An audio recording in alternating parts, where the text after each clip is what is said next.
All right, fantastic. Hello and welcome to Spitfire. This is episode 19, season 2, with me. No Chris Tunn this week, but fortunately, more importantly, I have brought along a brilliant guest, or I could say co-host this week, Dylan Daly or MadCat. MadCat, how are you? Been waiting, mate. You know, I'm good, man. Good. Good. People ask me to shave this crap on my face. Not going to happen. Crap is here to stay. But we've got lots to talk about. There's been so much happening going on recently, and although I put the kind of the topics coming out earlier, quick one before we get into Modern Warfare just literally announced about not even that long ago that there'll be no loot boxes. No loot boxes. It's just going to be a battle pass. Which I I think. mean, Say again. I personally don't open none of that stuff. Like, I don't put camos on my guns. I'm just a plain Steve. But I don't know. Like, do you open loot boxes? Like, are you interested in that I've stuff? opened a few of them that I've opened up through like but admittedly, a lot of it's been through the battle pass. I don't mind battle passes, right? I like Fortnite's battle pass. If I'm gonna play something a lot, this is the way I justify it, right? If I'm gonna play something a lot, Yeah. a battle pass is more viable for me because if I'm playing it, then I get more stuff. It's like a reason to get for it. Like I spent a lot of money on Modern Warfare boxes to get what I wanted, and that was just seemed like obviously money down the drain. But I would actually pay for an updated Battle Royale pass on this game. If Blackout had a premium pass that wasn't just one of these pay 24 for one skin, I'd buy it because I pay tons of Blackout. So I'm like, yeah, sure. If I'm gonna kind of grind it out, yeah, I'd love to just unlock things over time. I think what they need to do is, like, absolutely have something in place. The battle pass actually gives you some. You guarantee to have like certain amount of things a season or every month. Like, Yeah, whereas the battle pass or the season pass in past cards have just been maps, right? yeah. Like, it's not been too crazy, and the camos aren't really that great. Like, if you go back to like Black Ops 2, like the Cherry Blossom's still one of the greatest camos of all time. Like, you need to if you're gonna charge these people for battle passes, the content that comes with it needs to be justifiable. Yeah. I can see that. Like one of the things, one of my current gripes with some of it is like I don't mind spending money if I'm playing a game for a long time. Like I know a friend of mine, funny enough, actually in the chat right now, has spent an awful lot of money on League of Legends, Yeah. and that game has been around for 7 odd years or wherever how long it's been around for a while, and admittedly they may have spent too much money on it because they said something about 3.5 grand they spent over 7 years. It's a lot of money. But it's a lot of game time for a free game, like Yeah. you think about how much people are pumping into Ultimate Team right now, and I know some of you people in the chat, you've been opening packs today. But let's move on because there's more Modern Warfare stuff to come up in the next few weeks, and obviously the game is only 8 days away or something ridiculous, and then we basically can't get anybody to ever come on this podcast again. But let's move on to our first kind of thing here. The announcements are starting to come out. Yeah. These are the announcements come through. So the first one I've got up here is Dallas has started announcing players. I believe the first 3 players announced for Dallas is Clayster, Shotzi, and Hugh. No, the fourth wasn't up today. Oh, really? Oh, Illy's Which their funny, fourth. which funny enough, if someone wasn't in the Discord and told me who he actually was, I didn't. They didn't. I don't think his name was in the video. I don't think he said his name. Like, if someone, like, well, I already knew he was joining them anyway. But Uh-huh. if I had no clue, I would have known who he was, and they didn't tell me who he was in the video. I don't think anyway. From what I watched it from start to end. I actually missed that today, which is funny because I actually think Dallas's announcements have been really good. No, they have. But I think just for that one was odd because he has no background apart from S&D scene. Hmm. Like, and even then, you don't really know what S&D players look like unless they post a picture of themselves. I I can see that. I can see what you mean there. Like there is a lack of. I suppose when you get put into that S&D player bracket, like you're not as mainstream as a lot of the other players that have been in the pro league for a while or are Yeah, sitting on main stage. yeah, because I was confused because like his voice didn't match his appearance. Like, he's kind of like a tall, stocky lad, like, and he had like a bit of a soft voice. So I didn't know who this guy was. Like, I was confused. I'm like, is this Illy? I'm like, it had to be because the only other person is. I know who the other person is. So, like, it's confused. It would have been confusing if I was just anyone. You know what I mean? Yeah. I think the announcements for Dallas have been on point still. Yeah, they certainly have. Funny enough, that's actually that's an interesting point you kind of make up, because even as a caster, right, I can identify, sometimes someone's play style and how they're playing, or traits they've actually ended up having, and sometimes I won't know their face to begin with, because I don't always get a chance to introduce myself to the players and shake hands, and obviously there's a team and they're busy scrimming and stuff. So sometimes it's hard to always put a name to a face, but I can identify them through the gameplay and all this sort of stuff. So it's always weird for me to, especially if there's a new player coming up and I'm like, I am not sure who you are. Quietly trying to check the back of their jersey to make sure it is who I think it is. That's always interesting. But you are right. I think Dallas's announcements have been on point. Fantastic announcement. The Clayster one I highlighted, I think, on Twitter because I thought it was genuinely superb. No, they've been on point. Yeah, they have been on point. Speaking of on point, we can move on to our next announcement for this one. The Royal Ravens have arrived. London has announced. It's the first CDL team to announce. Funny enough, London has been the first to do all of it. First team to announce a player. I think they weren't first in announcing that they've got the London spot. First to announce in a weird way with that kind of bait tweet they did. But first one to announce a player with Waskins. First one to announce their entire team. First one to announce their official branding. I'm guessing that's a strategy to go first to try to get as many eyeballs as possible, and I can see why they would do that. But you know what? I like the Ravens video. I did like it. I quite like the logo. Yeah, I think the logo is good. The name is growing on me for Ravens. Like, I didn't really know about the 6 Ravens. I'd heard of it. I'd never, until I read about it, I've never known that. What was it, that if the 6 Ravens leave the tower, Tower of London, then it'll fall down? The UK will fall. Like everything about it. The UK will fall. As far as I'm aware, the Empire, or what was the Empire? But that's I think it was a king on the time. I want to say King George, but I can't remember if it is. I'm not a history buff. But yeah, that was the prophecy. So ever since then, they've had to keep the Ravens in the tower. I think they've actually got 7 at the moment. But here's the thing. One, I think it was Margie B who brought this up in a previous podcast. A brand is only a brand once it's established. So I'm not too worried about the name, although I do like the name Ravens. There was a thing that Red Eye brought up. And I don't know if I want to go too much into it, but he said about, we said about last week. Who? Red Eye, Paul Shallow, a big. You probably heard of Red Eye, yeah. He brought up that as a UK company, you have to have permission to have Royal in the name. And we looked at this last week and we thought maybe it was, American company didn't have that restriction, but it turns out Red Eye dug something up about it is in the UK. They've registered it all in the UK. It's the London Royal Ravens, and their trademark is currently being examined. So I don't know what that means, but it doesn't mean it's not approved, at the very least.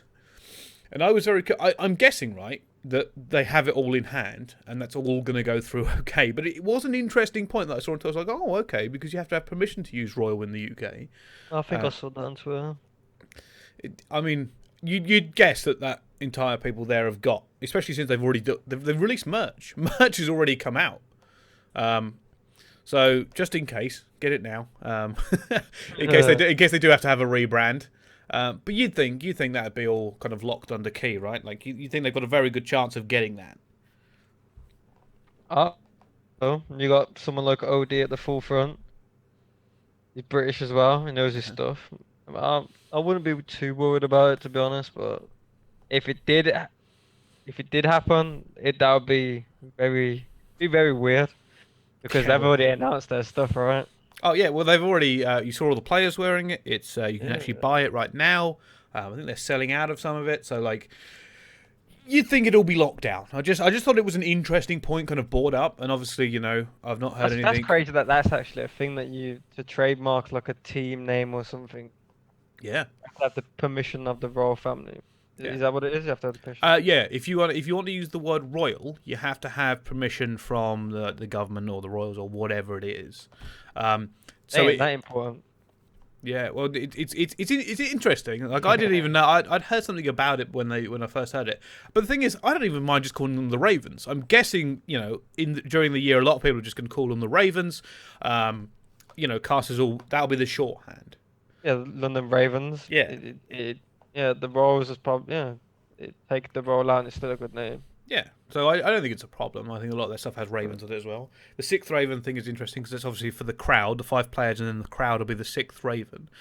I don't hate any of it. The stuff looks pretty good. But that all come out, and then as we move on, the last announcement we want to talk about at the moment is Censor. Censor finally announces he has a team. He announced he had a team a little while ago, and it looks like it's New York.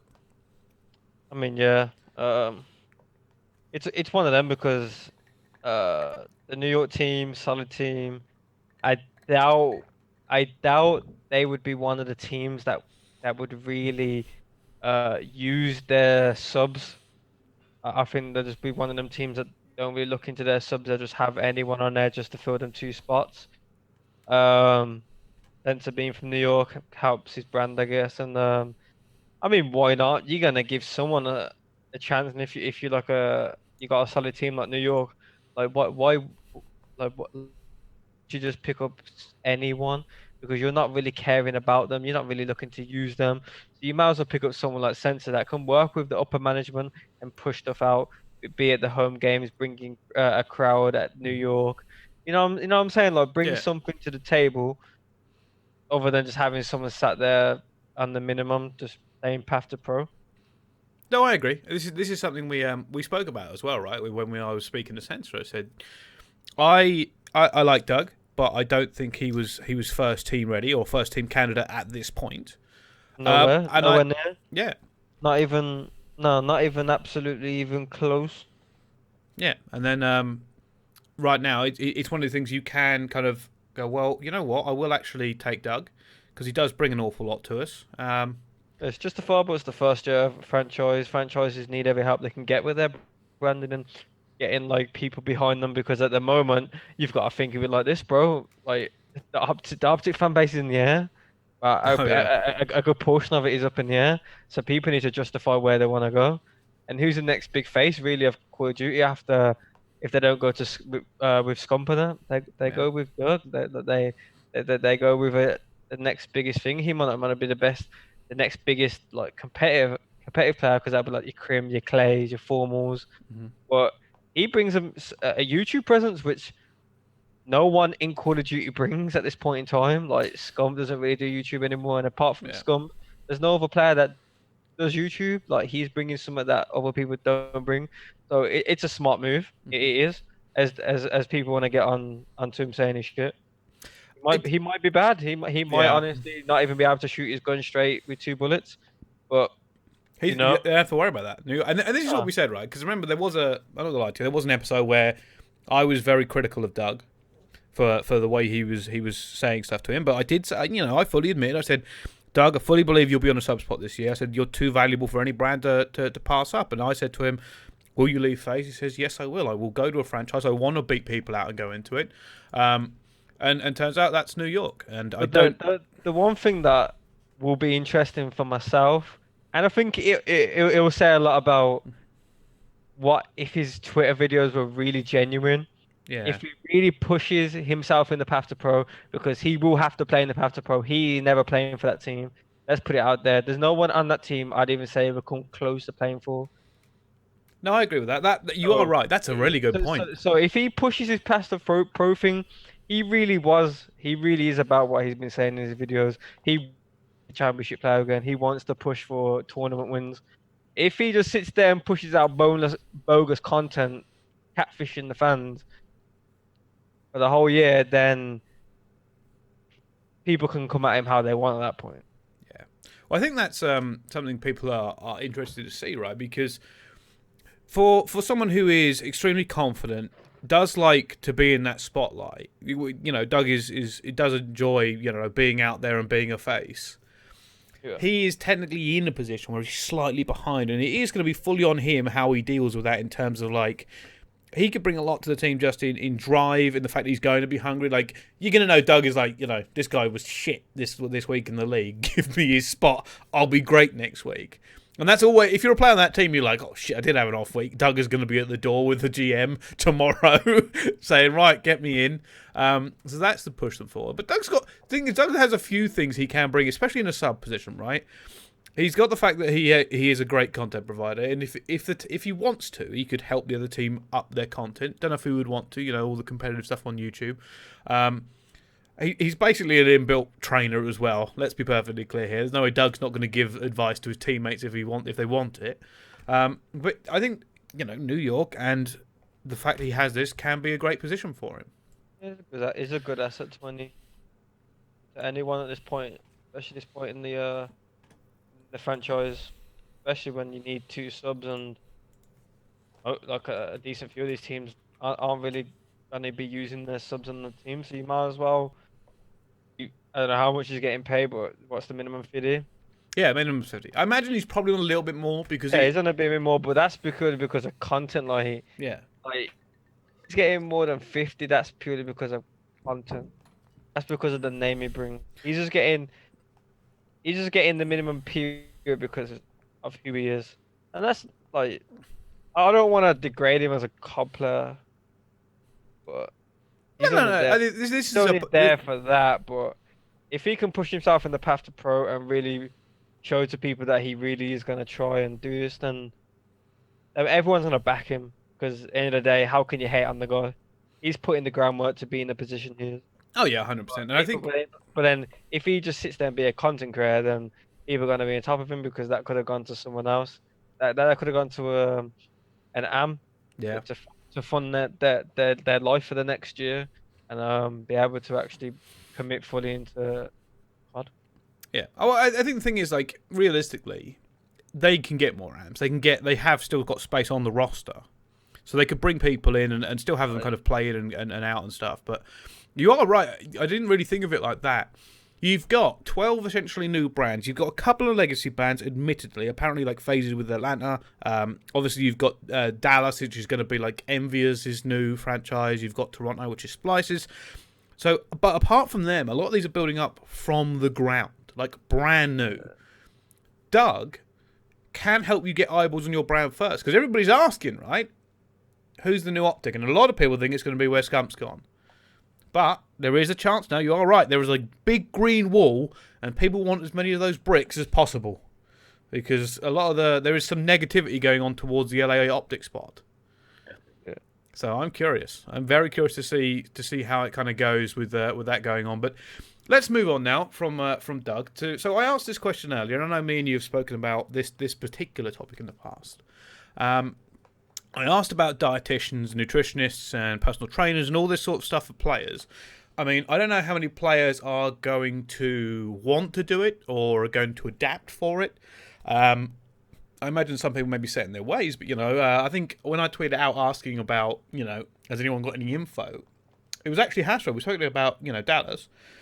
He actually quoted me. He said, "All of that is on lock. We've got all of that ready." All of it because they've got Fuel as well, Dallas, and they've got Envy the brand, and they said, why don't we, just have that all transfer over? So as far as I'm concerned, they have it all. Let me see exactly what he said. But the difference between now and before, previous, is that most teams will be at hand, right? They'll be they'll be there. They'll be living in the city. So. He actually said that as well, I think. And they'll have they'll be in the same facility anyway, or housing complex. They'll be at hand, like they'll be accessible rather than Bob in fucking London, Steve in Glasgow. Do you know what I mean? Like in their houses, they'll be at hand. So, and obviously now you've got a point where the orgs are in control, whereas before the players really just did what they want. So I don't know. I've thought about this for a while. Like, I mean, personally, I've been into my health and fitness thing for a couple of years now. Started the gym like 3 years ago, but I've really been like properly on it since January. Like hard. Yeah. I've always been interested in something like I did push in Splice and we got something, but it just weren't right. It was online and it weren't what I like to do. I like to do things naturally and it has to be in person with that. Like, you know what I mean? Yeah, no, I fully agree. Having someone at hand or a nutritionist, like or whatever. Like someone at hand, it's way better, and especially when you've got people that aren't really interested in it, Hmm. that really are set in their ways to get them out of their comfort zone and push them into the gym. Whereas like now, they're actually like the all can oblige them to go to the gym for an hour there. They have to Yeah. go. But I Yep. think it also comes to a point where if a player doesn't really want it that much, it Hmm. might hinder their happiness and their performance. Yeah. So it's one of them. But I do think that players this year should really look into sorting themselves out. No, Uh, I agree. I even if it's just half an hour a day, like just go do some cardio. Like you don't mhm. have to do the strength training. Yeah. Well, Just I mean, on top of things. yeah, me and you can attest to this. But so this is exactly what he said. Mental skills, physical trainer, and performance coaches are full time now within Envious. But kind of building on what you said, I think, especially for me as well, because it has affected me, and it's still affecting me now. I'm not even going to joke about it. My health and fitness has affected me way more through my career than I ever thought it would. From going on camera to just being uncomfortable when trying to cast or host or whatever. And it's going to be the same for players, but it's also energy levels. There's so much to this of having that walking into every game. I can only imagine, walking into every game at peak performance is difficult. And having good energy levels and having a high level of fitness. Admittedly, right, we talk about this, and some people scoff at this in mainstream media, idiots I call them, because a lot of this is, sitting down. But as you all know, you do get tired after playing at a higher level. Like the one thing that I do agree is that, and it's a thing. Ask anyone, but I think it wears down after a while because personal happiness comes into it. The fatter you get, the better you get at Call of Duty. I've heard that so often. It's everyone guaranteed to yeah.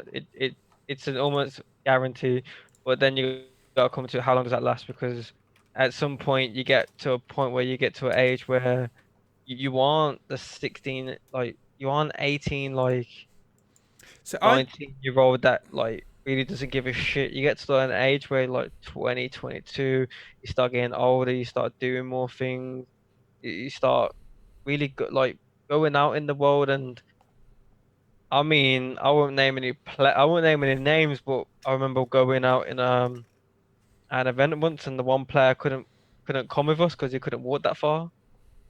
no, Like I at that no, point, that's when you look at yourself and you go, I need to sort my shit out, right?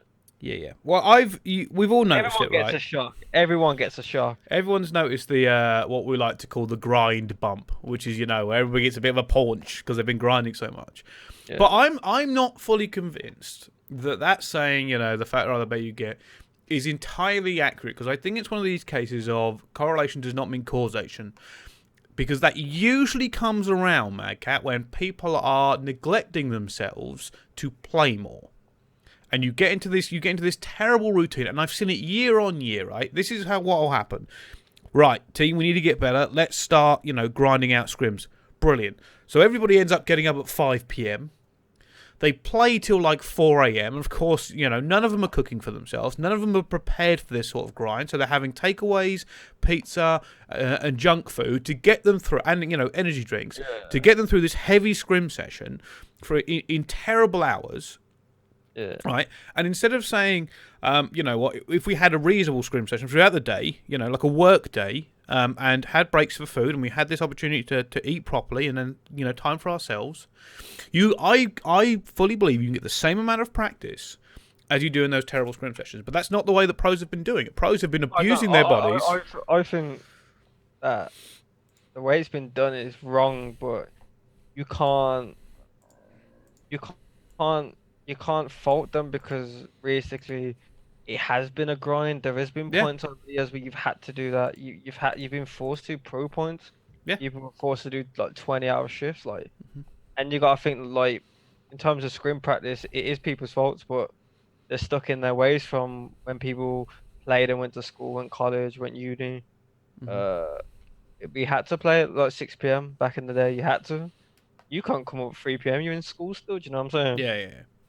And obviously But that's it definitely has to change because at the end of the day, it's so much more professional now, yeah. and it should have been pushed over the past couple of years. Now it's got more. But that comes to lazy COD players. But now they actually like they don't run anything anymore. But maybe Well, yeah. there's some maybe some franchises let their players run all over them, but Yeah.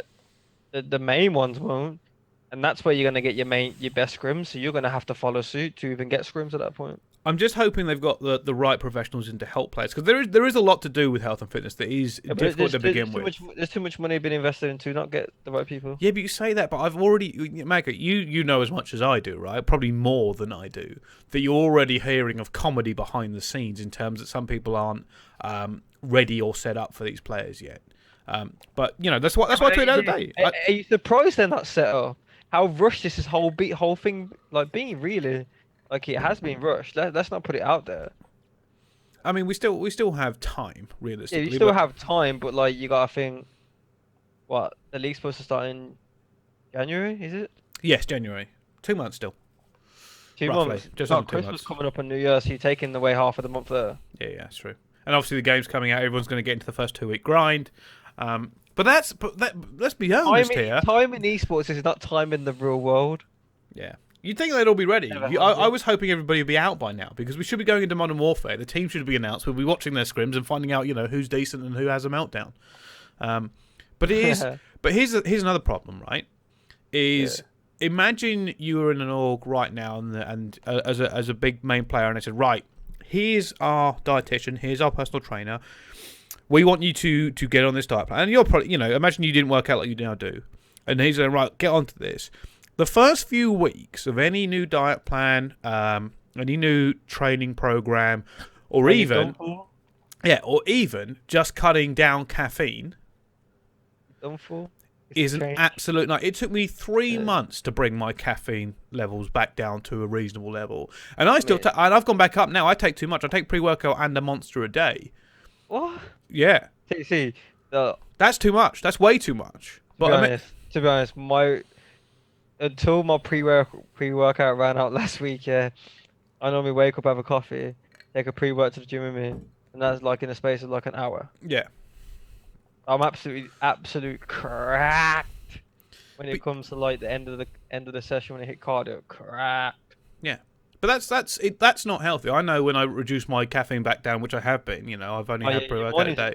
Your mornings are just different. Yeah, you wake up fine. You wake up normal. That coming off period. The coming off period, my pre-workouts ran out, and I can feel the difference some mornings of like especially this morning. This morning I had less sleep than I usually do, and my eyes were just baffled.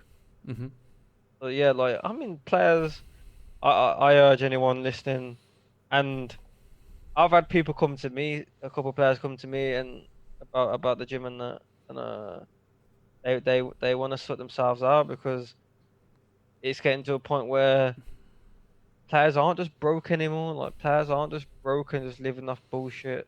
Like players have the money to look after themselves. They want to buy. Let's put it this way: all these players now buying nice clothes. I was buying nice clothes when I was like 17. I did that shit years ago. Yeah. And it's wasted money. I'll never do it again because I was buying £500 tracksuits. I wore out of them 2 months later because I was getting too big. Yeah. There's just no point because your body changes. If these people want to be wearing these nice clothes, they need to be in a decent physique or a decent condition that they can uphold. Yeah. And this is actually something I learned this lesson, and it wasn't a direct thing. It was my cousin. Now my cousin is roughly about the same height as I am, but he has always been very much like a very good build. Not because he works out a lot. He's just genetically gifted. The fuck. Yeah. But it's always like that, and I always worked out. And I was just looking at it, and I just worked out one day. I went, it really doesn't matter how nice your clothes are if what underneath is just complete trash. Like. If you look better underneath your clothes, the clothes fit better. It looks better. Yeah. You can't polish shit. And all of this goes towards the mentality of a player, right? You want the most out of them. If you can get their energy levels more consistent, so they rock up into your facility at 10 a.m., awake without having to walk in with an energy drink in hand, because they're going to crash. Like you give it a couple of hours, they're going to crash, or either that, or they're going to end up keep re-upping the caffeine. And then just having bowel problems and having these mood swings and all this sort of stuff that comes with it. I think I'm hoping to see a big change from players here. I mean, we do know some players have been getting on the gym in the off season. Some of them have been doing it. And some of those on the Supermax contracts should probably hire themselves a personal trainer to make them a plan. Nah, forget the personal. Forget that. Don't waste your time, man.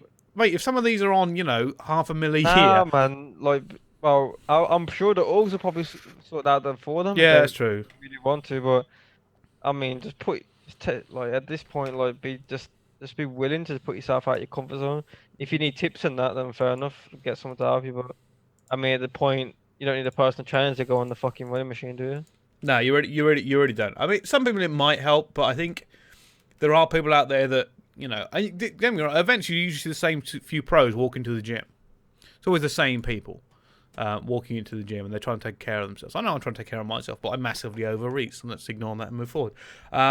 Let's move on to so this is a bit controversial, right? This next topic, I didn't know if I should carry this, kind of cover this, because it's about Dashy, and the problem with the problem with this, I don't know if you've seen this. There was a Reddit thread about. Oh yeah. So Dashy was apparently, and this is a rumor. I have no idea whether this is true. Sources have said that Dashy is signed to Los Angeles Optic, then asked to be traded to Chicago. Optic obviously refused because they've picked up Dashy, and he's allegedly threatened to bench himself. Now, Mod.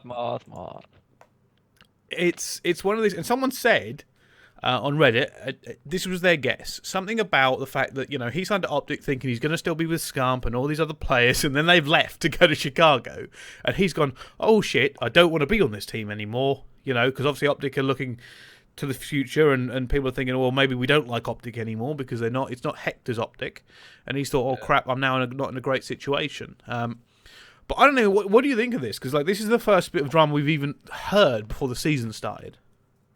I mean, I've read that and I just skipped it because I just thought it was just absolutely buffoon. But so what we're saying, he signed with the new Optic, and wanted to go to Chicago. Hex. Yeah, Chicago, because obviously the rumours of the players going to Chicago from Optic. If that's true, then that is the absolute.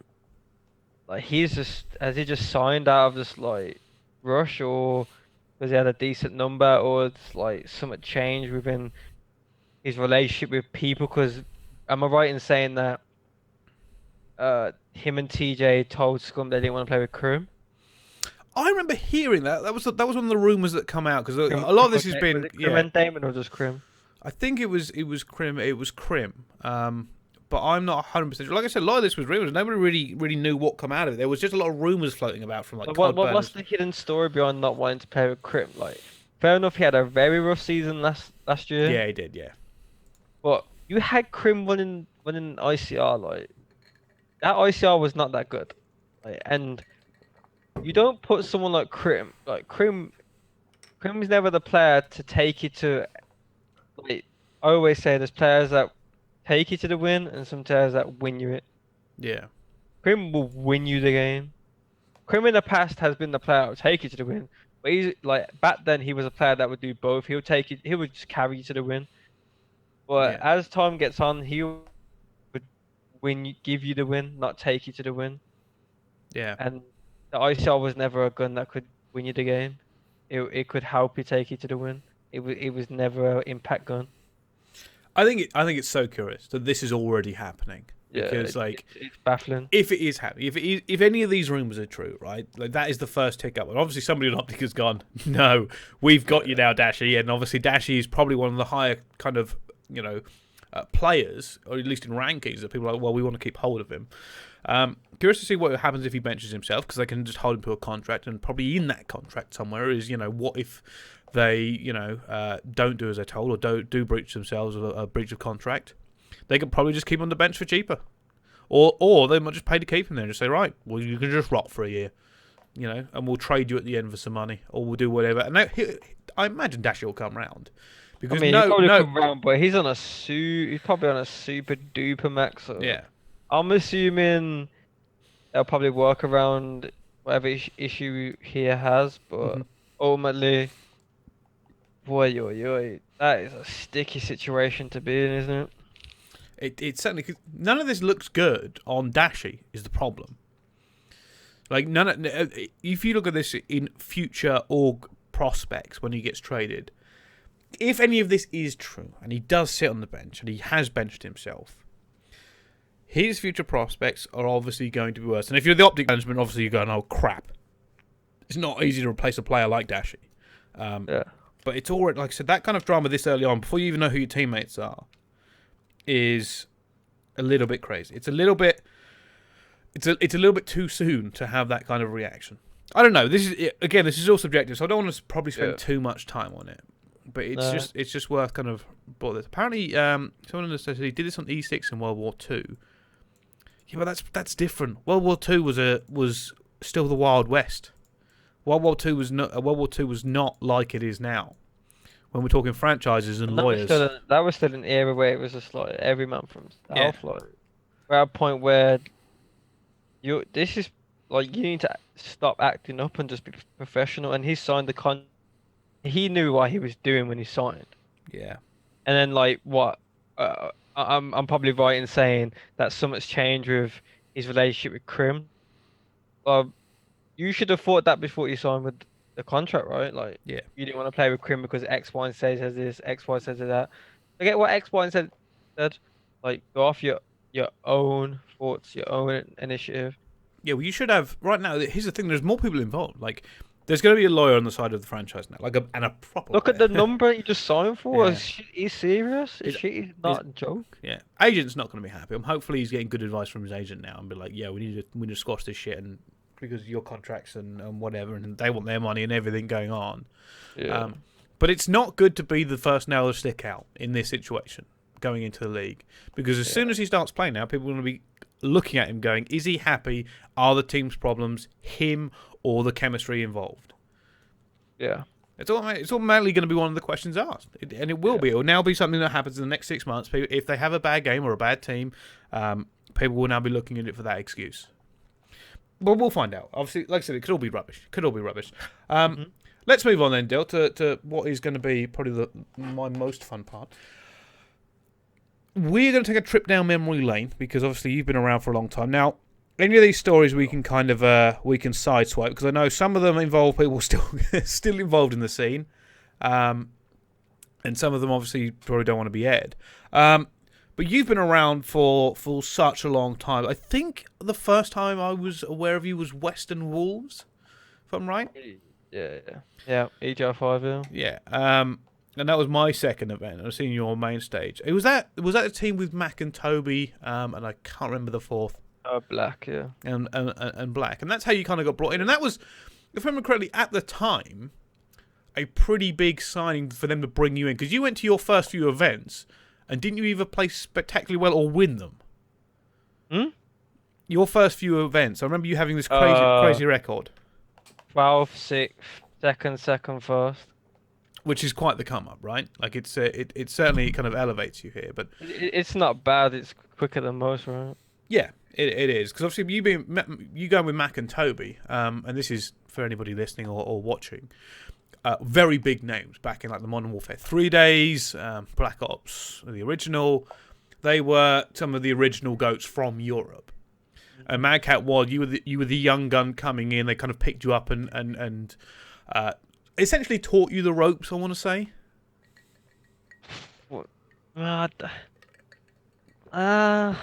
You can mate. What you give me your take on it?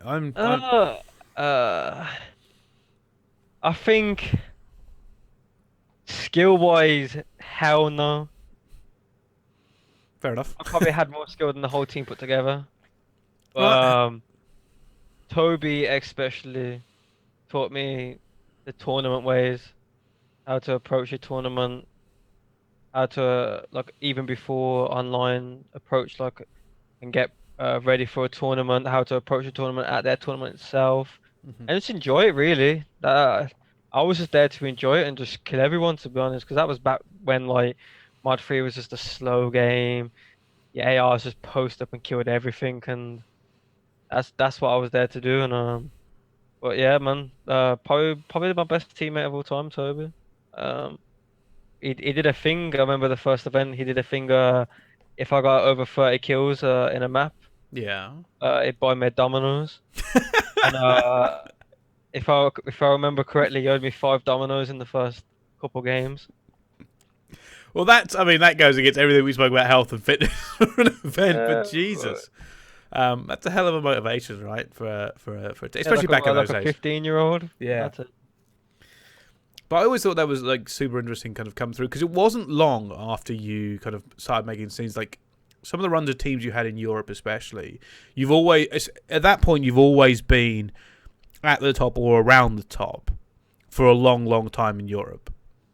You know, and some of these are things like, we spoke about last week with B Sport actually. The big one was winning against Optic EGL8 in Manchester.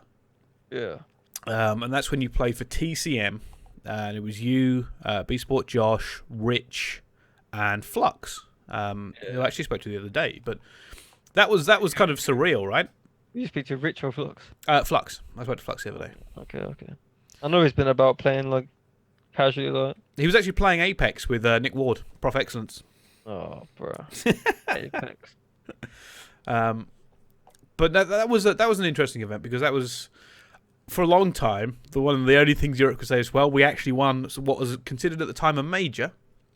Here's the thing. At the time, considered a major, there were 13 countries represented.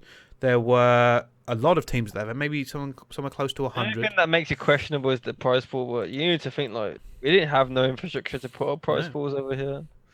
I remember. But we still attracted the Americans because they had no tournaments. Yeah. But like the defenses are we didn't care about that game, but you lot realistically did because you lot played it a lot more than us. But they came over with several lads, didn't they? Oh yeah, but they played it at home. They streamed it. I'd go into like a Proofy 10-hour stream, a Rambo 10-hour stream. But they played more than we did. Like, you gotta remember they were getting salaried that year. Some teams were getting salaried at this point, which was Optic and Envy. Yeah. No, I ignore all of those arguments. All of them. They're all rubbish. Don't tell me just because you lost you didn't want to play. It was a good win. Yeah. I think it was only a good win because how good they really were at the past 2 tournaments before that. Well, wait a minute. Wasn't it you who there was video footage of you on stage, and I believe it was at the Norbrick, where you weren't even mad you were losing to the Optic of that time? No, because I think Scump was like 32 and like 4 on like lockdown CTF, and I knew how good I was, and if someone's doing that to me at that point, because like the way to put it is like what other European like a European version of like the way like Matty was last year, the way Dylan was. That was me and Mod 3, but Mod 3 was just a game where if you had a player that good, yeah, you'd probably win every fucking game you played. Like 5v5 cracker game, like if your player got a 4-piece, you was getting a flag out of that. Yeah. You know what I mean? Because we only had CTF and S&D. If I got a 3-piece, we was guaranteed a flag unless it was in the base. Yeah, that is true. That's true. Remember, back in those days, no score streaks, nothing.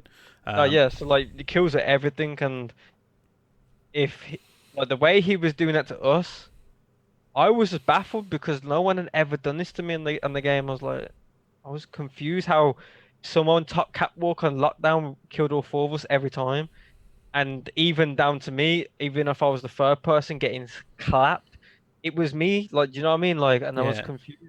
You couldn't be mad, but there was like I'm pretty sure the grand final of the first event and the second event, especially the second event, we was actually a lot better than the first event, but we went for like a 14 loser bracket game run, and everyone got to the final and was so crashed, and we knew how good they were, and we didn't have the energy that we needed to even come close to beating them. Yeah, like I said, I was I think I was doing media at that event, and I remember walking. Like I said, there is a video somewhere, and I can't remember who's got it, of you just turning around. I think you're speaking to Toad, just laughing and just going, "I don't want to do. There's nothing we can do here." Literally, and it's just funny because you can just see that you've gone past kind of like caring. Like I just can't do anything against these guys. When someone like Mod 3 a 30 bomb was good, he nearly hit a 50 bomb. Hey, that was I don't think anyone scum, had wasn't come close to a 50 bomb on land that game. That was scump. That's where he kind of got his reputation from, right? That was like I've never played a series like that before. There's probably got to be VODs around somewhere. God knows It was where they like are. it was like COD Ghost Champs when we played a team from Singapore and they didn't move out of their spawn. That's They mad. they openly didn't come out of their spawn. I remember that. I remember that as Remember when well. they didn't come out of spawn the whole time? Yeah. We sat there. We sat in the middle of the map of Octane, and we asked ourselves. We looked over because I looked over. I was like, they're playing. I was like, but we haven't got a kill yet. We have B flag and we haven't got a kill. I was like, I kept looking at him like, are you not really playing? I remember like Marky B actually took off his headset and goes, "Are you playing?" And the ref like told him off, so you can't have your headset off. Remember. That's not the only time. We're going on tangents, but it's fine. This is what this is for. I remember that isn't the only time that's happened. There was, I think it was Black Ops 2 Champs. You remember when they had the system where all these different countries got a slot regardless? So you had like the Singapore thing. You also had, I want to say it was a South African team, but I don't think it was an actual competitive team they brought over. What I remember happening was there was issues with some of the players coming across. So they just grabbed anybody. The people playing. I think one of the players said, "Oh, that's about the third time I've ever played COD," because he was like, "Right, just get in. The South African team, go over the champs." They were so bad. I think they got 5 kills in a game of Hardpoint. The entire game. Or was that Black Ops 2? Yeah. I didn't Champs. that. That was Champs. But that was kind of mad. One of the things I wanted to bring up about that Modern Warfare kind of 3 EGL8. Missing that Black Ops 2 Champs still pisses me off to this day. Well, that was because the part of that was because of the system, right? Oh yeah, like I was old enough to qualify in America, but not old enough to qualify in Europe. Yeah, you It could was be 17. you could be Yeah, 17, or otherwise known at the time as the Scunt Rule. Yeah, the scum rule. Yeah, but yeah, that was so annoying because it literally, yeah, that was annoying. Yeah, it was very interesting to see how that kind of all went down. But that Modern Warfare, when I was also going to say, like, I remember that final, and this is how long ago this is. If you are a fan of Call of Duty, KSI ended up tweeting, and it was a big thing at the time, tweeted out the final about COD, going, "Hey, look at this cool thing I've seen Call of Duty wise," just off his own back, from what I understand. And then we hit our peak viewership, 12,500 for the grand final. That was with Optic. That was the peak viewership of that event there, but It's crazy. it is, right? Going all the way back, and then obviously the year after, that's when Activision got involved. That was like the last event pre-Activision era, like going into it. And that's when MLG got heavily involved, and that's when we had a mini map after this. Because Modern Warfare 3, no mini map for spectators, none. I can't even remember. Yeah, trust me, I remember. We didn't have the fancy mini map. I think we had a normal mini map. You had to know Modern Warfare 3 well enough to know the strategies the other team and the team you were watching were putting into play. Yeah. So you could figure out exactly how to explain it.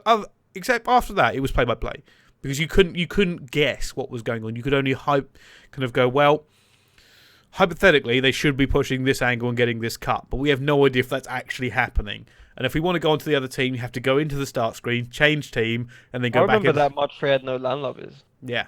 And I remember the first event that we had, the first EGL that we had, and it kept getting booted offline. Yeah. I remember about to lose a game, and it got booted off. That used to happen a Then we lot. replayed and won. That was actually round 1 of EGL 5. Damn. We should have lost round 1. Just the 3. See, I don't remember a lot of EGL 5. EGL 3 I remember more, Loughborough. To be honest, my memory's just crazy. Like I can remember.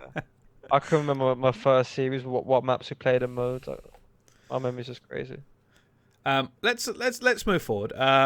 Let's talk about you, because there was a dark period, because you went through this period of being a mercenary, right? Mm-hmm. You were the player people would pick up to win events because of just how good you were. Yeah. The issue being is that ended up being a double-edged sword, because you couldn't end up staying in a team for too long because you fell out with the players. Obviously, you've matured now. I'm talking 4 or 5 years ago. 5 Yeah, I think it pretty much ended 5 years ago. Yeah, I think the last time that happened was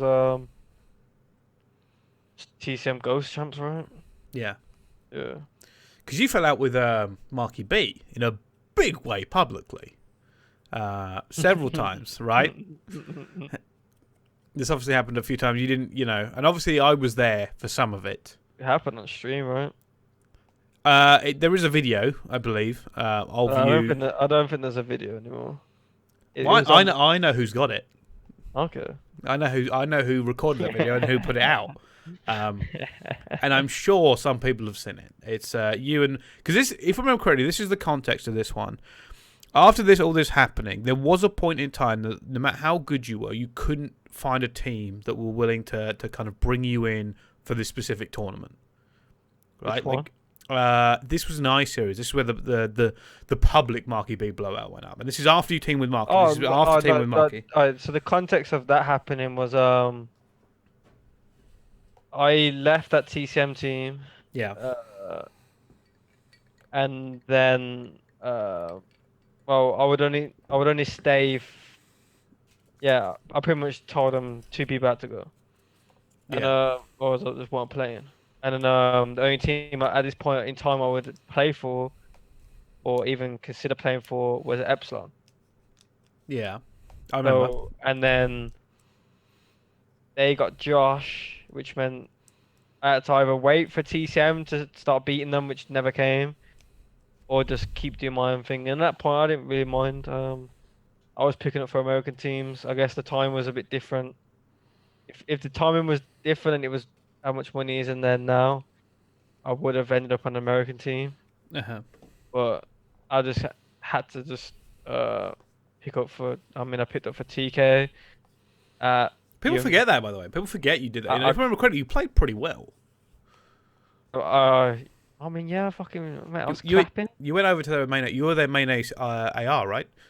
Second. Second. I remember seeing some work on. I think it was Ghosts.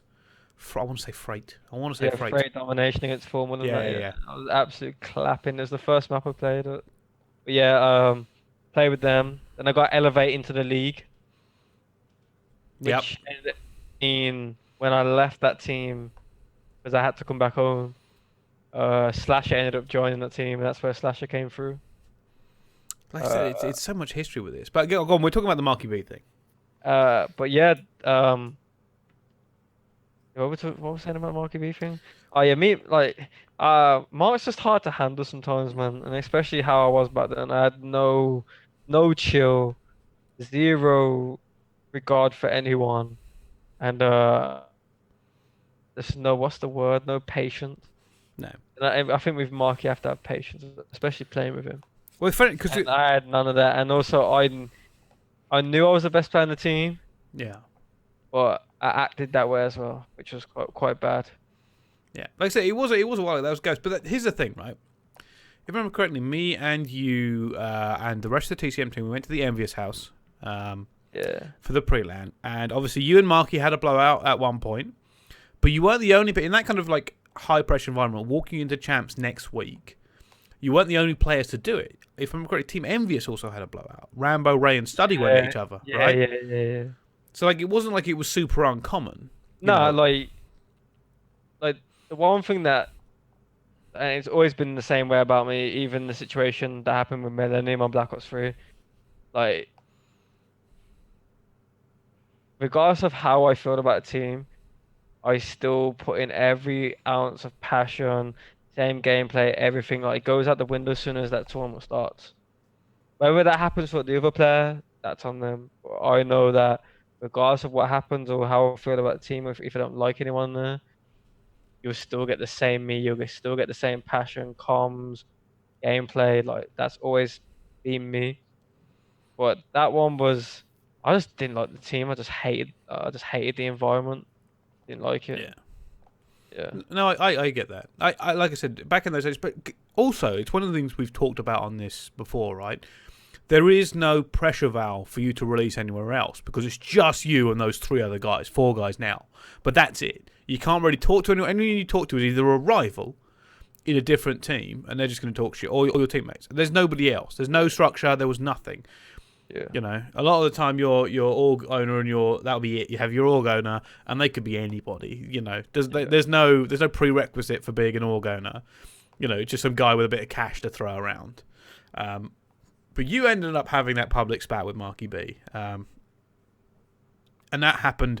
You weren't even playing. I remember that you weren't even playing. If I remember correctly, weren't you watching you were coaching your cousin? Yeah. And then trash talking Marky B sitting across from him. I mean, they were smoking them, bro. Like they was about to beat them, bro. And then what was it, a 3 or 4 piece nade? Yeah. Lost them the game, bro. Like they were smoking them. I was on point with that. Like I wasn't really coaching though. I was more like. Well, no, it wasn't a traditional setup, right? You didn't have a headset on. You were just kind of sitting over your cousin's show. Oh, did you? I have to go back and find it. I was gassing up Joe. I was like, Joe, that's a nice flank there. I like that. Like, you know, you know what I mean? But yeah, man, that was that was a long time coming. And if that one, then would have been the next time I played him at an event. Yeah. Oh no, it makes sense. Like I said, it was one of those things. Like you could tell that there was still bad blood from the TCM days, and all these players were kind of go at each other. It was also the origin. If you've ever seen the Callum Swan dancing GIF, because if you remember I don't know if you remember this video. You remember the video? It's you two going at each other. Marky saying something in unintelligible Scottish. You and your accent was even thicker, so no one really could tell what was happening. And then it just panned over. Yeah. Over the Swanee, and he's dancing in the background of the crowd. Marky B, interesting. He says you're still undefeated at EU events together. Yeah, it's like only 3 events. Mate, still undefeated. Didn't Josh and Tommy have that record for a while? Like something like 20 events or something stupid, or 9 events. I think it was 9 events. Yeah, because their comp was Mark, and they were just smoking in like. He just gassed you up in the Twitch chat. No, but let's put it there. TCM had, I don't know what it was. They had the skill to beat Epsilon, but it just never could. No. If I remember correctly, they were 5-2 up on Octane S&D at I-Series against them, and somehow bottled every round. Am I right? Yeah, I think that was definitely one of them, because it was TCM Epsilon for a long time. That was it. If you're European, TCM Epsilon every grand final, and it took a while. That got until TCM. That went from just after champs on Black Ops 2 when Prof became non-existent when the team was Garbo. Yeah. And then because the first Epsilon team was so when we made that team with me, Shane, Exanity, Jerd. Yeah. Was really the first Epsilon team really. And then TCM got good. When did they get good? Around G1 times. So after G1 was pretty much the start of that, and that ended when they left to go America and AW. Yeah, I can see that. It lasted like a year and 3/4 almost. It was a long time, because like I said, Prophecy was one of these things. Prophecy was a god squad that never really got off the ground, and that Prophecy team, like they got like a big following mainly through giving things away. I think like it was like an Astra giveaway every week. There was also like, and they were offshoot of Infuse. There's a lot about that Prophecy team. We'll have to dig into it at one of these and go through what I remember about that team. But it was weird. Yeah. But no, here's the thing: TCM and Epsilon, they were the European organisations. Obviously, TCM no longer around after skipping out on players and owing the money. Damn right. You know, one of those. Unfortunately, I don't think it's as bad as it has been. You know, it was a lesser scumbag an org. Epsilon are still about, not in Call of Duty though. No, I don't think TCM were really scumbags. What? I mean, I still don't think they did skip out. They did definitely skip out. Did, but I don't think they weren't really scumbag owners like Jim and Craig. Like I don't think anyone's still heard of Jim. Like so, who knows what Jim could be doing, or what his thought process was in there. Whereas Epsilon have been rumored to have been doing this for donkeys and donkeys of years. Jim was a pretty much stand-up guy. If he wanted to, he'd message you and tell you you ain't getting the money. Yeah, We all so the know thing is, that. I like TCM right up until that point. I That's had what man bothered me. Craig, regardless of what any falling outs we had, like they were straight up blokes. If you went into a call with Jim and he was telling you like he didn't like you, he'd tell you he didn't like you. Yeah. Like they were straight up blokes. But I mean, people's reputation goes when they do stuff like that. So I don't know. I like to see the good in people sometimes. Yeah, that's it. I mean, Epsilon have been accused of that recently as well, I think. Um, Not I mean, paying they got. something. I heard they got new owners. Oh, I really? don't know what true because I tried to search Greg, the owner. I tried to search him up on Twitter. He deleted his Twitter, I think. Oh, wow. So So, Marky B's just said something, and I believe this is towards TCM. He said, Marky B, I got dropped and got told I was getting paid all my money after 2 years of building their brand. Because Marky B was TCM for a long time. I forgot about that. And then he said he's not paying, and business is business. And then put our salaries on contract to avoid paying tax. Yeah, this is all this shit from all this time ago. Remember? This is why so many people are jaded whenever anybody new comes in. All this ridiculous stuff, like treating them like slaves and, orgs basically holding you ransom for events. Like saying, well, you're not going to this big event in America unless we can pay you peanuts for another year. All that crap happened. yeah. It's genuinely disappointing. And I'm okay now, These orgs are not really around here, and I'm quite happy to call people out about it. But it's just really shocking about when that happens. Before we get dragged down into the scumbag org history of Call of Duty, let's move on to a lighter side of Call of Duty, but probably not one you enjoy very much. People keep talking about ghosts, and the thing about ghosts that stands out for you is you falling off the stage. No, but you don't get the context of this whole storyline. Well, this is we're here. Tell us. Well, pre-game, I forgot my Ray-Bans, Right. and there was a thing where me and Krim was gonna both walk out with Ray-Bans to the game, one on each team. Right. Alright, so I forgot mine, so I used Gunch. Gunch had black lenses, mine never. Alright, so that the whole room was pitch black. Now this walk up stage, if you remember, if you ever walked up from the back into the actual stage, Yeah. there was like a gap in the stage where it cut off. So if you walked into a straight line, you had to turn right a little bit to go around it. Yeah, I couldn't see because it was pitch black. The floor was black. The floor, the stage was black. The floor was black. So everything blended in my eyes. So my leg just went down it like it was funny and like I still find it funny, but that's the context. I mean, it probably wasn't. It was fun. I remember you laughing on stage, but for a few weeks afterwards, it was a lot of people could talk about it. Yeah, it was fine until Parler made the remix and then it went a bit more viral. Yeah, it did. And you can see you laughing on the other thing. Did the organizer of the event ever say anything to you? Like, I mean, it'd probably be worse today if a player fell or get walking on stage now. Nah, like no one apart from players or fans have ever even brought it up. Like, not even TCM at the time even made a laugh about it. Yeah, it'd be interesting if that happened now. Imagine that happened now, like one of the big finals at the World Championships, like a player slips through a gap or something. It would be like a semi-scandal in terms of health and safety and people watching. Like, it would not go down well, or at least as well as it did with you kind of falling down. But let's move on. Let's talk about Ghost Champs. How did that go for you? Shocking, bro. You see, we lost to that event. I don't even want to speak about the event.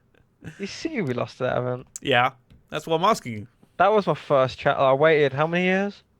4 years to play that event. Haha. Comical, mate. Comical. Take us through it then. Take us through your first champs. This is your first opportunity for Nah, I don't want to speak about it. It's pathetic. It wasn't even an attempt at champs. It was pathetic. All right, that's kind of fair enough. Should we move on then to following years? Yeah, move Let me see. What's the? Oh, here's what I did want to ask you.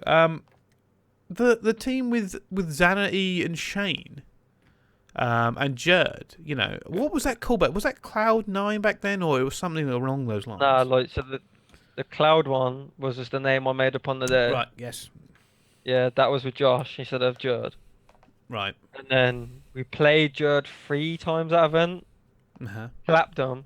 But we knew he was good. When you play someone 3 times, you can tell who's actually making kills on the other team. And he was the only one making kills in his team. I don't know. Obviously, he went to champs, doing his thing at champs. I don't know. We just picked him up. It was like, yo, let's roll. Yeah. And Because that. at that time, Josh was fucking about playing League of Legends instead of playing COD. Yeah, and he was going for like a phase. I guess he just didn't care about COD. I guess we just got Jordan. Yeah. Because I remember correctly that what was the team that did well against Impact on MLG stage? I know it was. MLG. Yeah, yeah. Because I know it was Zanity, Yeah, Shane. yeah. It was the Jud. It was the Jerd team. Yeah, it was the Epsilon team. Yeah. 'Cause when we joined Jud came with Epsilons. Yeah, because if I remember correctly, it was Black Ops 2 champs. He did he came top 8 or top 6 with Yeah. Epsilon, right? And that was Yeah. like Nick Ward and a few others. So that was because bearing in mind, obviously people won't always remember that, but for me, it's still one of the greatest watches in Call of Duty history. And admittedly, it doesn't look as good now because of the graphics and the way we had that mini map and stuff. But at the time, that was the introduction, as far as I'm concerned, the official introduction of the 100-point club. And it was something Shane coined, if I remember correctly. And it was you smacking around.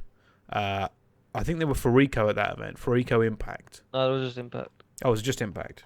Yeah, Icons Impact. And that was, I mean, how did that feel to know, you're going up against what at the time, I think were the world champs. And just... I mean, we already took him last map with Josh trolling, so we knew we could beat them. We had a better team. He was way better than we was when we took him last map the week before champs. Did it ever kind of dawn on you? I remember you lot being absolutely gassed on that main stage because what you had done there was take the World Championship team and just spit on them on MLG's main stage on Yemen, hardpoint. No, it was slums. Was it slums? Oh, you spat on them. Didn't you play them on Yemen, right? Yeah, we played my beat man Yemen, yeah. Yeah. And that was a good game as well because that was close, if I remember correctly. Yeah, it was close, yeah. That was on their rule set as well because they use shotguns and that. Yeah, and you, if I remember correctly, thinking about that game because I have watched it more than once, definitely turned that against them. There are some big shotgun players that end up going on in one of the hills. Jed was our shotgun player, yeah. But is that one of your highlights of your career? Nah. Really? Definitely a memory, but it's not a highlight. It's a memory. Well, give me an example of a highlight then. What would be one of your highlights? What stands out for you? What kind of did your mind first go to? The whole Black Ops 2 year. EJ. Season 1 win. Oh yeah, in fairness, that was it was also good. Let's talk about that season 1 win then. Because you gave a very impassioned speech about Europe. Dude, I like the speech. I like the speech. Nah, this speech is shite. I like the speech. I just think it's a great example. I was absolute gas to the point where I was chatting absolute waffle. Yeah, but you look so angry. I've never seen somebody Yeah, win. I always look angry. So. Something so and don't get me wrong, right? This isn't overstating it. It was a historical win in the history of Call of Duty for a European team, and you look like you were about to walk off the stage and punch someone in the face. No, do you know what? That event was weird because we won it, and I was happy, but you know how long waited for that win. Yeah. I know. We'd waited so especially me and Jared, we'd waited for that win. We thought that win was coming years before that. Years. We thought that could have come in Black Ops 2. Yeah. No, I can understand that. I can waiting what was it 27? 4 years, 4 straight years of not winning, not even scraping an international win. No, I mean I get it, right? it was kind of a joke in Europe. You know, watch a European team, they go over to America, and then all of a sudden we're top 8, or not even top 8 for a while. So it was one of these big things. Like I think it was Marky B and the guys at Anaheim got top 3. That kind of like bumped it up a little bit. But let me ask you this: Even then, like the dry spell went on for long. It went on for like 2 more years after that. Yeah. No one did good. I think that the best placements from until the drought started happening was when like people were picking up for American teams, when like picked up for EK got top 8 and that. Like apart from that, and that's not even a good placement. Like we was getting like scraping top 12s. Like no one was really getting even top 8s like for a couple of years. Yeah, that's fair enough. Here's if you're watching right now, we just think Twitch questions. If you want to put question in the chat, me and MadCat will get to some of them. So if you put them in there, we'll get to them. But here's my last question for you, MadCat. Favorite teammate over the years?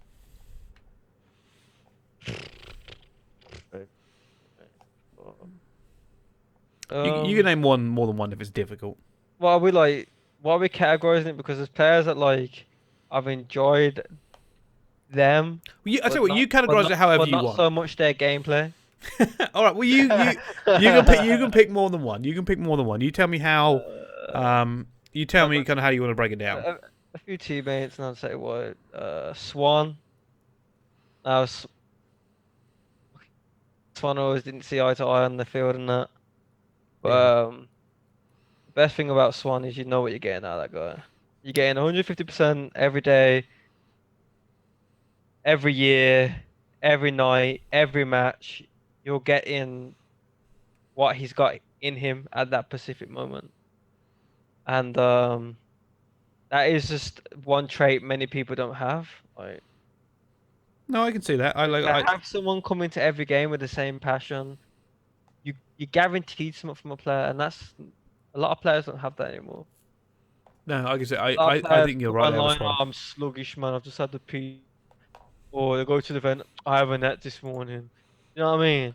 Yeah. You know, Swan ain't coming with them sort of excuses. He's coming with hardcore gameplay. Hell, even playing Blackout with him now is the same thing. Yeah, like you play Blackout now, like he doesn't even compete anymore, and like it's probably worse than it used to be. Like how competitive he is. He's just a competitive guy. Another one, Toby. It just introduced me to the competitive scene. I have to put him there. I mean, I'd have to say Jared. Been to like fucking 70 events with that kid. Yeah. Exceptional talent, Jared. I've always said it. And then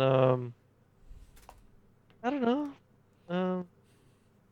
I'm sure there's probably a lot, you know, right? There's a lot. There's like pluses with everyone. You'd hide. There's like very few teammates that say they brought nothing to the table over the time I spent with them. Yeah.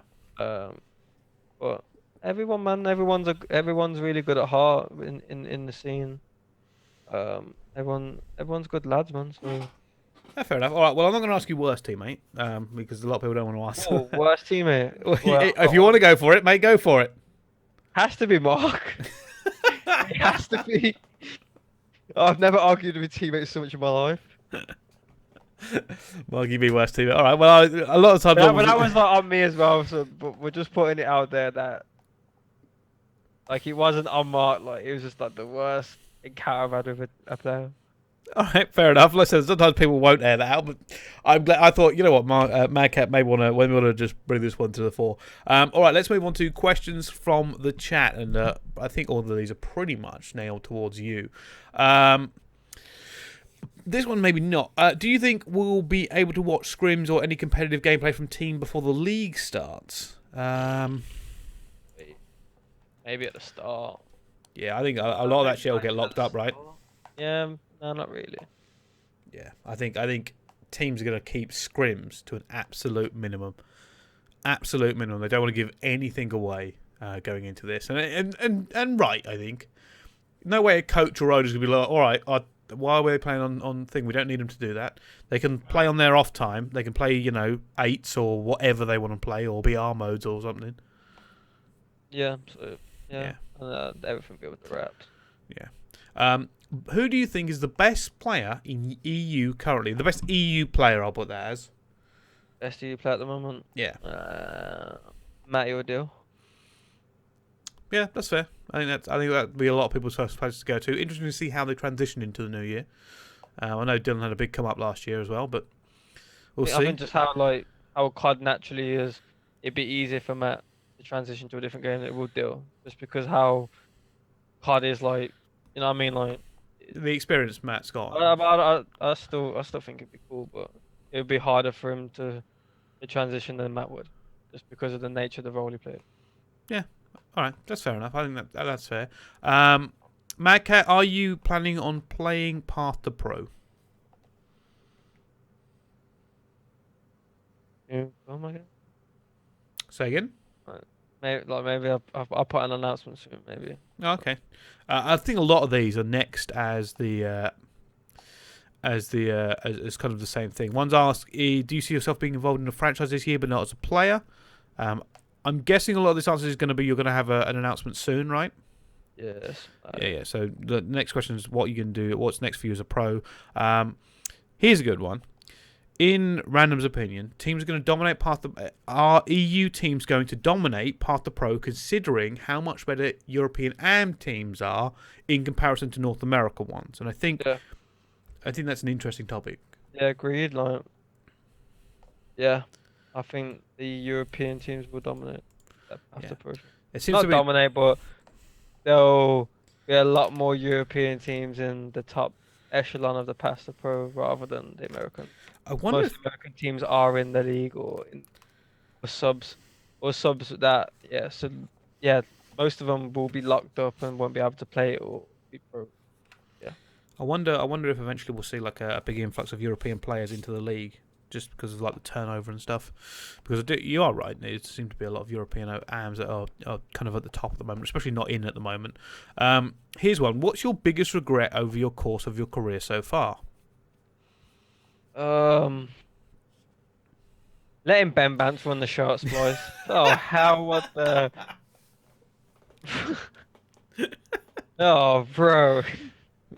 We spoke about this. Me and him spoke about this a couple months ago. All right, fair enough. That's probably an interesting story we'll get into, later on once Bance has finished his career. That's another couple of years podcast. We'll get him in next week at this point. All right, that's fair. We'll try and get him in. If you could choose, right, so, MadCat, say you're in charge of building a team. You're obviously in it. What 4 players would you pick for your dream team right now? Right now? Yes. You can have anybody. Alright, we're gonna have to put Simp there. Right. Okay. We're throwing Dill there to play with him. Oh, okay. MadCat, Simp, and Dylan. Okay. Fucking put Slasher in there. Okay. How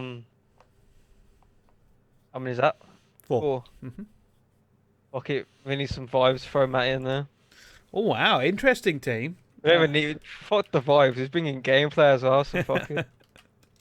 All right, I'm going to put that in the chat just so people can clarify. MadCat, Simp, Dylan. Who else is it? Slasher. Yeah. And Scraps. You know what? That is a dangerous team. I couldn't put all American. I have to have some European fan base now because I'll just get bored of the shitty banter that fly around me. Yeah, Scraps has bring hell of vibes and gameplay. It's a double whammy, yeah. Yeah, that'd be my squad, man. I love Slasher, man. I don't know what it is about the geezer, man. He's like whenever because me and him speak. I used to speak quite a bit at events and that, and just the way he thinks and way he goes about things and his competitive drive, man. I have to fucks with him on that one. Awesome. All right. Well, I believe that brings us to the end of this, MadCat. Thank you so much for coming out. So any last words you wanna kind of say to the podcast, the listeners, or the stream, or whatever's going out? Not really. Fair enough. No problem, MadCat. Thank you again for coming on. You've been on multiple times, and I appreciate you coming on here, which is a bit of a more you-focused kind of podcast and show for everybody. We should do this more. We should do this. Yeah, I enjoy this. Maybe do it with someone like Josh that's been through many ups and downs, and Well, I used to sometimes do I had to come back from slumps and stuff. the idea of this is I used to do a thing called Top Flight Talk, and you could Yeah, I probably was on still it too. yeah you can still find some episodes, and I used to go through entire players' histories and Where did stuff. we not do this? What was that one that me and you did in London that once in 2013, the week after Anaheim? I think We we did it in the Gfinity promo thing that where it was me, Ellis, and Josh came down for the day, and we did like a video shoot. I think I might have that somewhere. I don't And know. I have like an Armani blazer on. Yeah, I remember that because I think I have that Yeah. picture as well. Um, but yeah, so hopefully we'll do some more of these. Obviously, we're also still going to continue on doing our new news and stuff. And obviously, Modern Warfare drops and the League and everything. We'll cover all of that. But occasionally, sometimes we can throw this in as well. All right, this has been Spitfire. If you are listening, thank you so much. Make sure you check out the YouTube if you're going to watch it again on the VOD. I'm sure the bits you want to look for. But we're also on Spotify and iTunes and some other players. So if you do fancy listening to us on your commute to work or listening to do homework or whatever you can do, it will be uploaded in the next couple of days. Next week, Chris Tunn should be back, and then we'll have a whole new show for you. Thank you so much for watching, and we'll see you next time.